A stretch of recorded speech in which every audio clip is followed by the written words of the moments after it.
Estimados amigos y estimados hermanos, los saluda el hermano Moisés Ñamot y estamos reunidos para abordar un tema sobre el significado del verbo justificar.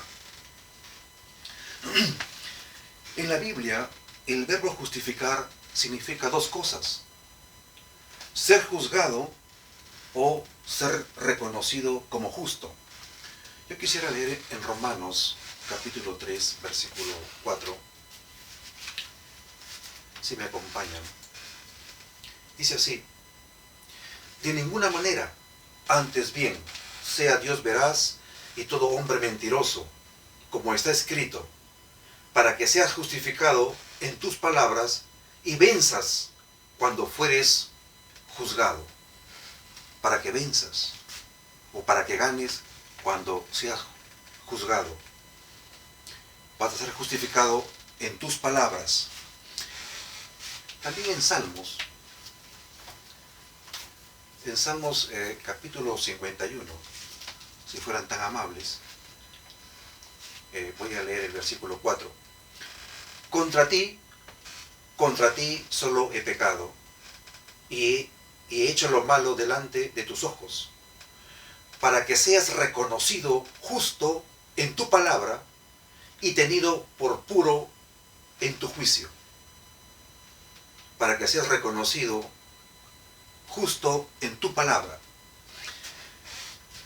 En Lucas capítulo 7, 29, en el Nuevo Testamento, nos dice que los publicanos justificaron a Dios. En ese contexto, cuando Juan el Bautista estaba predicando, ¿no? Y todo el pueblo dice, y los publicanos. Quisiera ir a Lucas capítulo 7, versículo 29. Y todo el pueblo y los publicanos, cuando lo oyeron, justificaron a Dios, bautizándose en el bautismo de Juan el Bautista. Aquí justificar no quiere decir que hicieron a Dios justo. No quiere decir que los publicanos convirtieron a Dios en justo, sino que lo reconocieron. Reconocieron que Dios es justo. Y en el capítulo 4 de Romanos, allí encontramos tres sinónimos de la palabra justificar. Es contar, también atribuir o cubrir. Contar es un sinónimo de justificar, porque se toma en cuenta así, se le cuenta, se le considera, se lo toma, se le atribuye. También significa cubrir. Esas expresiones muestran que el que justifica está haciendo una decisión y declarándola. Está contando o atribuyendo que otro es aceptable. En las escuelas, cuando un menor de edad falta a la escuela, su padre o tutor tiene que ir ante la autoridad en dicha escuela a justificar su falta, a cubrir su falta. Entonces se le cuenta aceptable como alumno vigente, pero gracias a que alguien ha intercedido. Bien, ahora la palabra opuesto a justificar es condenar. En el libro de Reyes, en Primera de Reyes capítulo 8, si fueran tan amables, quisiera que escuchen este versículo. Primera de Reyes capítulo 8, versículo 32. Tú oirás desde el cielo y actuarás, y juzgarás a tus siervos, condenando al impío y haciendo recaer su proceder sobre su cabeza, y justificando al justo para darle conforme a su justicia. Tanto la palabra justificar como condenar son declaraciones. que sale de una voz autorizada. Condenar no quiere decir corromper a un ser, a una persona. Condenar. Es decir, condenar no es hacerlo, desmejorarlo, corromperlo. Ese es un proceso. Así también como la palabra justificar no significa hacer, transformar, mejorar, como si fuera una obra, como si fuera una actividad de ingeniería. Yo sé que me entienden. Justificar, no. No es un proceso, un desarrollo que ocurre, un fenómeno.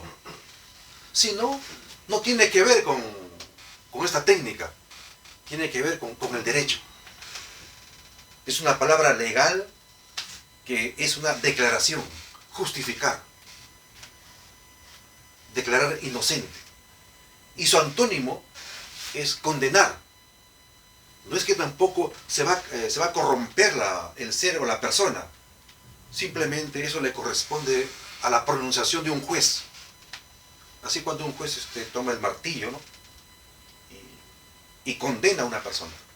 Es una declaración. Vamos a decir, la condenación es una declaración negativa y la otra es positiva. Se me ocurre decir algo. Pero justificar es una declaración que no tiene nada que ver con un fenómeno externo a lo que ocurre en el juez que está pensando y cuya voluntad está determinada y declara con su boca. Y la condenación también es una declaración. Claro que ambos basados en un conjunto de investigaciones, de peritos, de procesos, ¿no? De pesos y contrapesos, qué sé yo. Pero justificar es una declaración que se da al final o cuando lo crea conveniente el juez. Y la palabra condenar también es una declaración, es una decisión también, por una voz autorizada. Las dos palabras no son palabras propias de ingeniería, justificar o condenar. Tampoco son palabras propias de biología o de medicina, sino de derecho. Pablo fue fariseo, hijo de fariseo, tenía toda esa formación, era doctor de la ley, era intérprete de la ley, junto con los fariseos y los escribas. Él toca con propiedad estos términos que tienen que ver con la disciplina del derecho. Para dejar de interpretar como si fuera un proceso de mejoramiento o de empeorar un ser, sino es una declaración que viene de la mente y de la voluntad del juez. La justificación es el veredicto divino que declara que una persona es aceptada. Dios declara como hijo al que aún no actúa como hijo. Esto ya tiene que ver con el Evangelio, la locura de la predicación, no tanto por la difusión así como ocurrió en el primer siglo, sino por la interpretación, la fuerza de la novedad, ¿ya? Dado que es una buena noticia. ¿Por qué? Por la locura de la predicación. Porque Dios llama a las cosas que no son como si fuesen. Muy diferente a lo que el hombre natural juzga. Porque Dios es así. El juez es así. También debemos considerar que la justificación se hace tomando en cuenta las elevadas demandas de la ley de Dios, sino que justifica el impío en base a que las dichas elevadas demandas han sido cumplidas en otra persona, no en el culpable, ha sido cumplidas en la persona de su Hijo. Entonces, se puede declarar, Dios declara correcto, recto o justo a todo ser humano, a que en Cristo haya su justicia. Históricamente, en el capítulo 27 de Génesis, encontramos la bendición que Dios da a Jacob y no que Isaac da a Jacob y no a su hijo mayor, que fue Esaú. Esa historia muy conocida. Vemos en este acontecimiento que el mentiroso Jacob, el usurpador Jacob, ¿no?, el que se apropió de lo ajeno, que no le correspondía, en complicidad con su madre.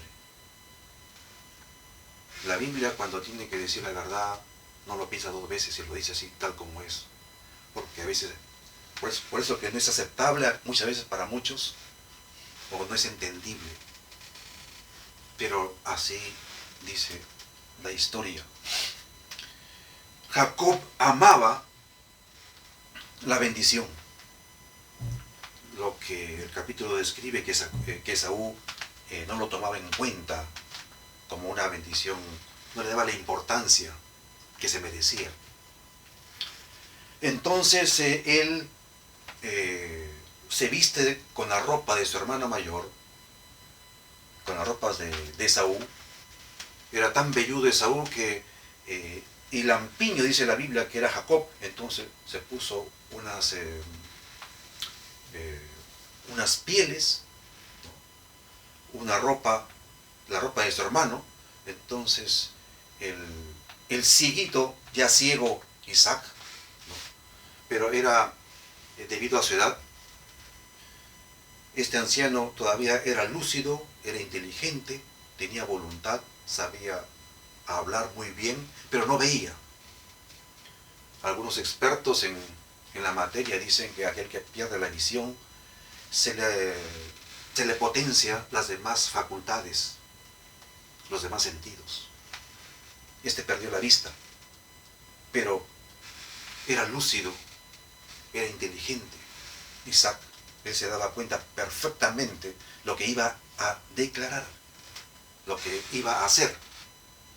Y él dijo en un momento, este hijo huele a Esaú, tiene la ropa de Esaú, tiene todo el ropaje de Esaú, tiene los brazos, pero más la voz es de otro.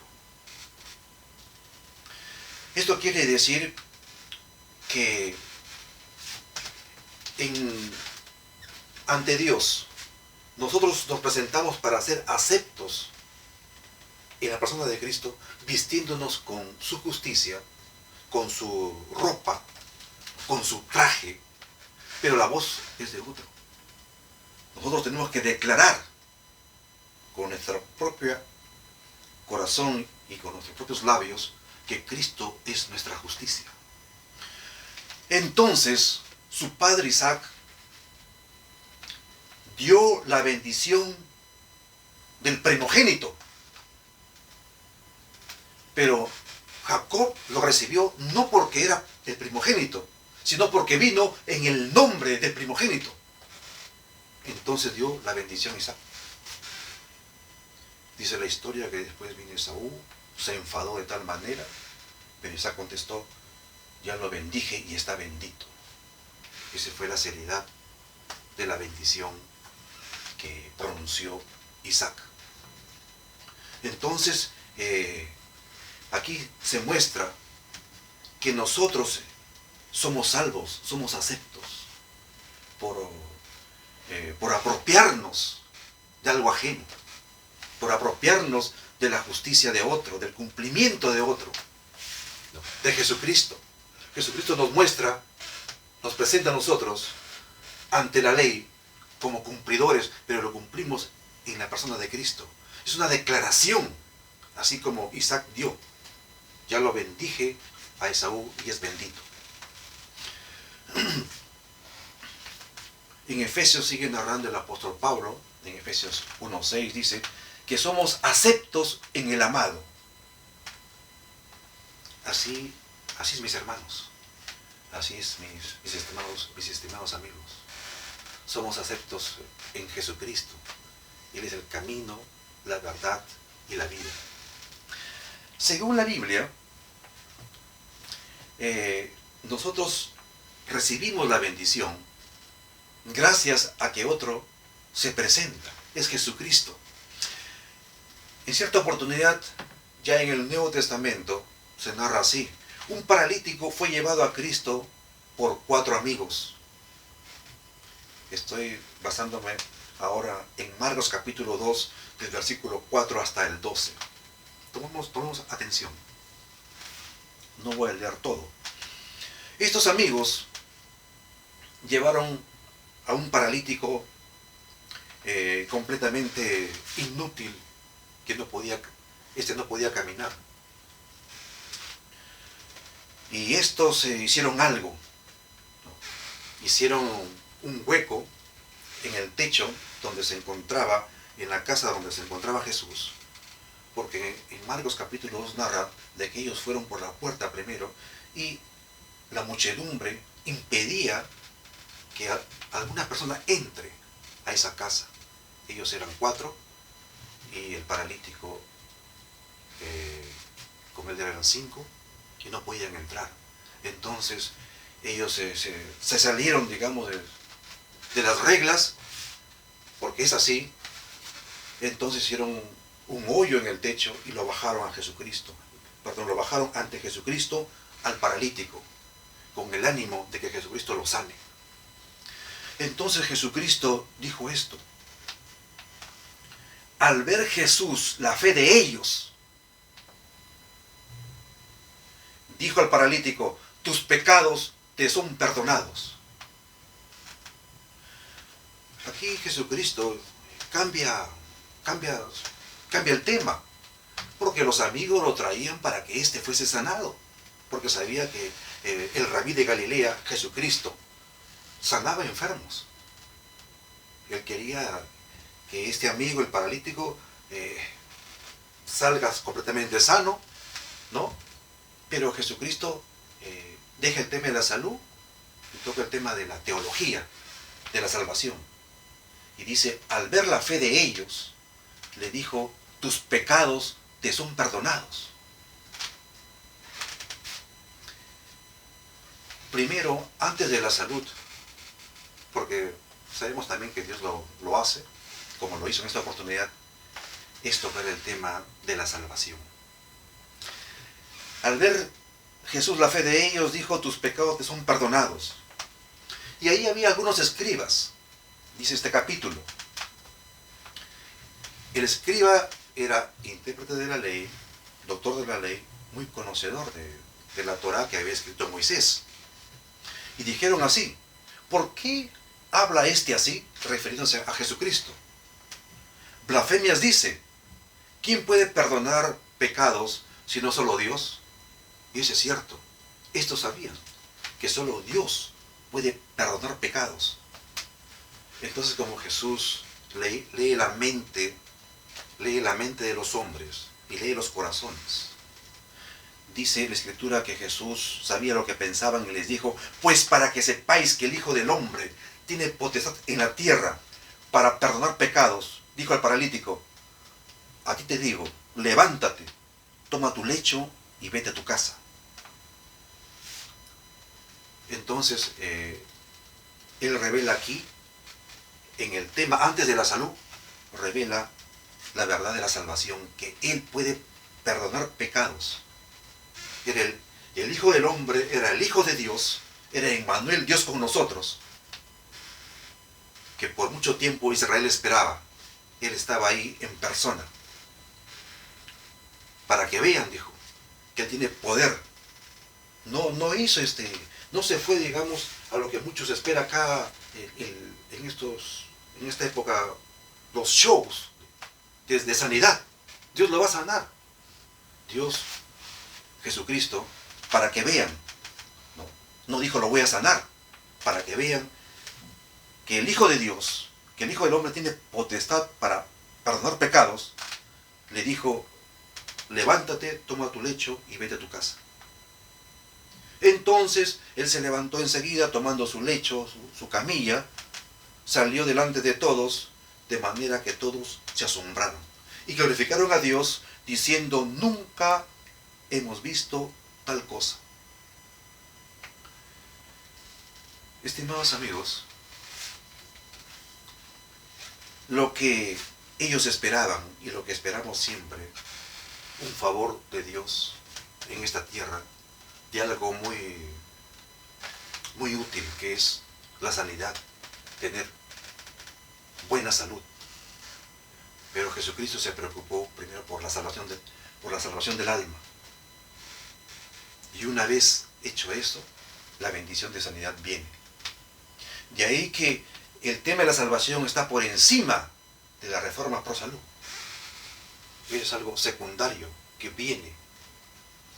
Dios también quiere sanarnos. No quiere que estemos enfermos. Pero la prioridad es la salvación eterna de la persona. Bien. Ahora sí, presento estas preguntas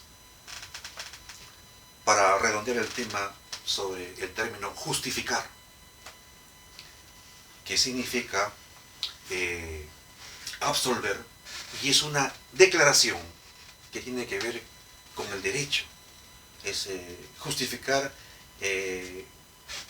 son términos legales, como condenar, es una palabra que se usa en el derecho, propio de un abogado, propio de un juez, ¿no?, en ese tema, porque tiene que ver con la salvación del alma de la persona, o de la persona. ¿Cuándo le fueron perdonados los pecados al paralítico? La segunda que te planteo. ¿Cuándo Jesús le dijo, te son perdonados? ¿O cuándo dijo, levántate? ¿O cuándo se levantó el paralítico? El perdón de pecados es un acto divino, es una declaración de Dios. Cuando Cristo le dijo, tus pecados te son perdonados, es ahí cuando los pecados fueron perdonados al paralítico, en ese momento en que Él lo declaró. No fue ni antes ni después. Esto quiere decir, estimados amigos, que debemos reconocer esta falencia. También viene a ser un símbolo, a pesar que esta historia es real, que nosotros somos, como símbolo, somos paralíticos, somos inútiles, que por la fe tenemos que ir a la presencia de Jesucristo. Le pedimos sanidad, le pedimos que nos abra oportunidad para trabajar, oportunidad para estudiar, o para un viaje, o para hacer alguna gestión en esta vida, sobre todo en cuanto a la salud. Pero Dios, Jesucristo, te desvía de eso y toca el tema de tu salvación de tu alma, primero, y luego lo segundo. Y lo primero es que te justifica solo por la fe, porque dijo Jesús, al ver la fe de ellos, le dijo, tus pecados te son perdonados, bendito sea el nombre de Dios. Estimados amigos, yo sé que este mensaje ha llegado a lo más profundo de tu corazón, y ahora suelto palabras de bendición sobre ti, sobre tu familia, sobre los tuyos y sobre tu iglesia. Que Dios bendiga su palabra y a todos los que han escuchado en esta oportunidad. Será hasta la siguiente oportunidad. Muchas gracias por su atención.